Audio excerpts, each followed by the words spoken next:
అధ్యక్ష, నడి రోడ్డు మీద నిరుద్యోగులపై లాఠీలు జులిపించడమే మీరు చెప్పిన పూర్తి స్థాయి ప్రజాస్వామ్యమా? ఆర్ట్స్ కాలేజీలో జరుగుతున్న లాఠీ చార్జిని చిత్రీకరిస్తున్న జర్నలిస్టును అసభ్య పదజాలంతో బూతులు తిట్టి కొట్టడమేనా కాంగ్రెస్ మార్కు ప్రజాపాలన? అంగన్వాడీలను, ఆశా వర్కర్లను తమ డిమాండ్ల సాధన కోసం రోడ్డెక్కితే అణచివేత, ప్రతిపక్ష కార్యకర్తలపై ప్రతీకార దాడులు.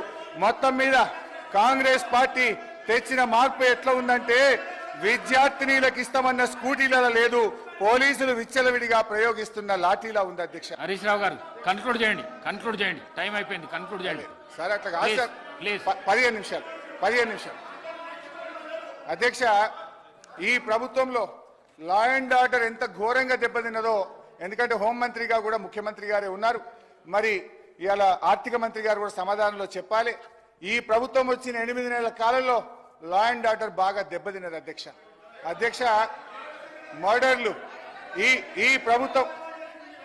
ఈ ప్రభుత్వం వచ్చిన తర్వాత మన ఈ 8 నెలల కాలంలో 500 మర్డర్లు జరిగినాయి. అధ్యక్ష, dacoities 60, robberies 400, theft cases 10,000, rape cases 1800 rape కేసులు అయినాయి. అధ్యక్ష, పోయిన జూన్ నెలలో ఒక్కటే జూన్ నెలలో ఒక హైదరాబాద్ నగరంలో 28